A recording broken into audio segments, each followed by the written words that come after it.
اعوذ باللہ من الشیطان الرجیم، بسم اللہ الرحمن الرحیم۔ حضرات محترم، اللہ تبارک و تعالی نے قرآن کریم فرقان حمید میں ارشاد فرمایا، یا ایھا الذین آمنوا قوا انفسکم اہلکم نارا، اے ایمان والو خود بھی جہنم کی آگ سے بچو اور اپنے گھر والوں کو بھی جہنم کی آگ سے بچاؤ۔ اب خود اور گھر والوں کو جہنم کی آگ سے کس طرح بچانا ہے؟ سمپل سا طریقہ ہے، فرمایا کہ اللہ تبارک و تعالی نے جن کاموں کو کرنے کا حکم ارشاد فرمایا ہے اسے کر ڈالو، اور جس کاموں سے میرے اور آپ کے رب نے منع کیا ہے اس کی طرف قدم نہ اٹھاؤ۔ یہ آپ خود بھی جہنم کی آگ سے بچیں گے اور اپنے گھر والوں کو بھی جہنم کی آگ سے بچانے پر کامیاب ہو جائیں گے آپ۔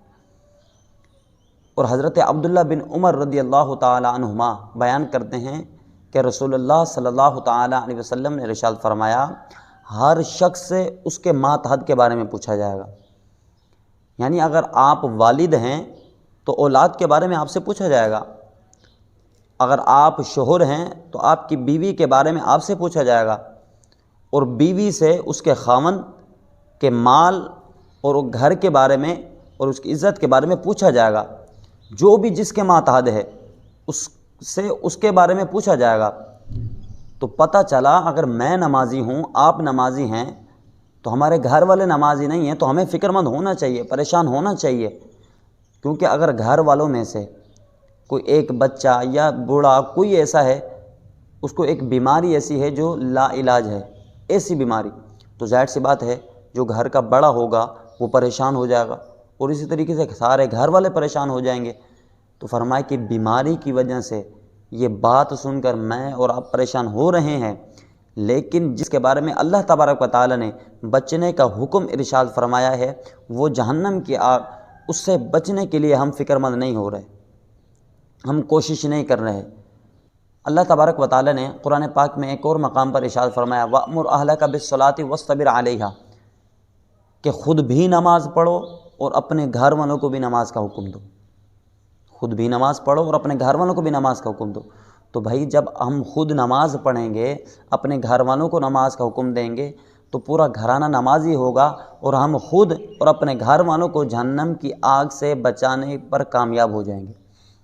اور میرے اور آپ کے نبی علیہ الصلوۃ والسلام کی یہ سنت مقدسہ ہے کہ میرے اور آپ کے نبی علیہ الصلوۃ والسلام جب رات کو نماز پڑھنے کے لیے اٹھتے، جب آپ خود نماز پڑھ لیا کرتے تھے، پھر حضرت عائشہ صدیقہ رضی اللہ تعالیٰ عنہ کو اٹھاتے، فرمایا کہ اٹھو عائشہ اب تم نماز پڑھو۔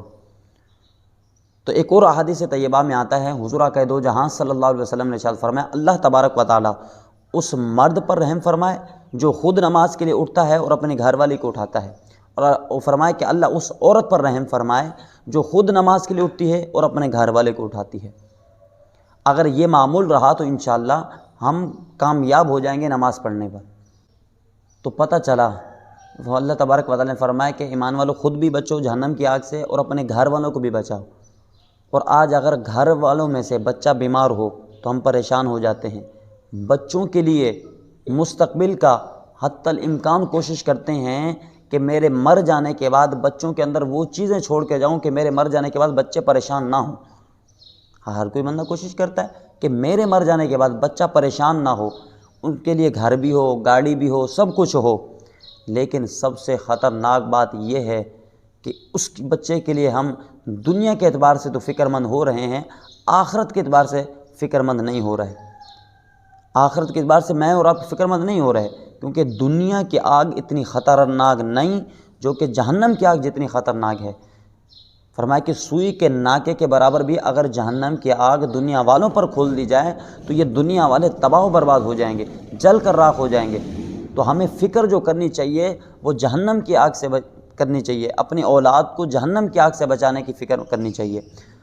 ایک عالم صاحب کے بارے میں آتا ہے کہ ایک عورت عالم صاحب کے پاس آئی، کہا کہ میرا بیٹا نماز پڑھنے کی کوشش تو کرتا ہے، لیکن میں کبھی کبھار اس کو فجر میں اس لیے نہیں اٹھاتی کہ وہ صبح جاتا ہے، اسکول جاتا ہے، اسکول سے آتا ہے، پھر مدرسے ٹیوشن جاتا ہے، مدرسے سے آتا ہے، پھر کوچنگ سینٹر جاتا ہے، یہ کرتا ہے وہ کرتا ہے، تو پورے دن کا تھکا ہوا ہوتا ہے، تو اس وجہ سے میں اس کو نہیں اٹھاتی۔ تو عالم صاحب نے سمپل اور سادہ سا جواب دیا، کہا کہ اگر تمہارے گھر میں آگ لگے تمہارے گھر میں آگ لگے تو تم کس چیز کو بچاؤ گی؟ ایسے کون سا قیمتی خزانہ ہے جسے تو بچانے کی کوشش کرے گی؟ ماں نے کہا کہ سب کچھ جلنے دوں گی مگر اپنے بیٹے کو ایک بال بھی نہیں جلنے دوں گی۔ سب کچھ جل کر راکھ ہو جائے، قیمتی اور اعلیٰ سامان بھی جل کر راکھ ہو جائے، مگر اپنے بیٹے کا بال بھی نہیں جلنے دوں گی، بیٹے کو ہی سینے سے لگاؤں گی۔ آپ نے فرمایا کہ نادان عورت دنیا کی آگ سے بچانے کے لیے اتنی فکر مند، اتنی کوشش کر رہی ہے، فرمایا کہ جہنم کی آگ سے بچانے کے لیے بچے کو اٹھا ہی نہیں سکتی۔ تو میں کہتا ہوں کہ آج کی جو مائیں ہیں وہ تو پڑھی لکھی ہیں، لیکن پہلے کی مائیں پڑھی لکھی نہ ہوتی تھی، لیکن بچوں کو نمازی بنانا، بچوں کو نیک بنانا، کیا کمال تھا ان کے اندر۔ حضرت بابا فرید گنج شکر رحمۃ اللہ تعالیٰ، آپ کے بارے میں آتا ہے کہ آپ کی والدہ ماجدہ آپ نے فرمایا کہ بیٹا نماز پڑھا کرو۔ تو بابا فرید کہنے لگے کہ نماز پڑھنے سے کیا ملتا ہے؟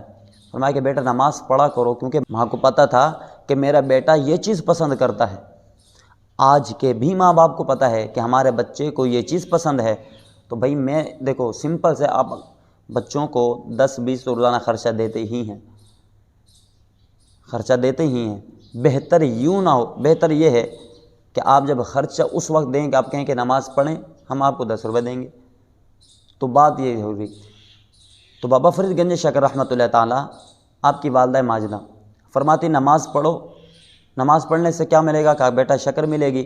اب وہ روزانہ نماز پڑھتے، ماں مصلی بچھا دیتی، اس کے نیچے شکر رکھ دیتی، بیٹا نماز پڑھتا، نماز پڑھنے کے بعد مصلی اٹھاتا، نیچے سے شکر پاتا۔ ایک دن ایسا ہوا کہ بابا فرید گنج شکر رحمۃ اللہ تعالیٰ کی والدہ ماجدہ باہر کسی کام کے لیے گئی تو آنے میں لیٹ ہو گئی۔ ماں نے دعا کی راستے ہی میں، ماں نے دعا کی مولا نماز کا وقت ہے، میرا بچہ نماز کا پابند ہو چکا ہے، اور نماز جب پڑھ لیتا تھا، مصلی اٹھاتا تھا، نیچے سے شکر پاتا تھا، وہ شکر میں رکھا کرتی تھی، آج میں گھر سے باہر ہوں، اگر وہ شکر مصلی کے نیچے نہ پائے گا تو اس کا دل ٹوٹ جائے گا، وہ پابند جو نماز کا ہوا تھا وہ اس سے پیچھے ہٹ جائے گا۔ ماں نے دعا کی، ماں نے جب دعا کی تو فرمایا کہ ماں جب واپس پلٹی، دروازے پر دستک دی، بیٹے سے سب سے پہلا سوال کیا کہ بیٹا نماز پڑھی؟ تو بیٹے نے جواب دیا ماں نماز تو پڑھی، مگر جب بات یہ سنی تو ماں کے دل فرمایا کہ دھڑکنے لگا، مگر کیا ہوا؟ مگر بیٹے نے جواب دیا کہ ماں خدا کی قسم، جو میں پہلے نماز پڑھتا تھا، خدا کی قسم جو پہلے نماز پڑھتا تھا، نماز پڑھنے کے بعد مصلی اٹھاتا، شکر کھاتا تھا، وہ شکر اتنی لذیذ اور اتنی مزیدار نہیں ہوتی تھی جو آج میں نے نماز پڑھی اور مصلی کے نیچے جو میں نے شکر پائی تھی، وہ اتنی لذت بھری تھی کہ جس کی کوئی مثال نہیں۔ تو ماں نے پتہ کیا جواب دیا؟ کہا کہ بیٹا پہلے شکر میں رکھتی تھی اور آج شکر اس رب نے رکھی ہے جس رب کی تو نماز پڑھتا ہے۔ تو پتہ چلا کہ بچوں کو نمازی کیسے بنانا ہے۔ سب سے بہترین طریقہ یہ ہے کہ آپ اگر خود نماز پڑھیں گے تو بچے بھی نمازی بنیں گے۔ تو یہ اللہ کے رسول صلی اللہ علیہ وسلم نے یہ حکم کیوں دیا؟ یہ حکم ہوا نا کہ بھی سنتیں اور نوافل وغیرہ گھر پہ ادا کرو۔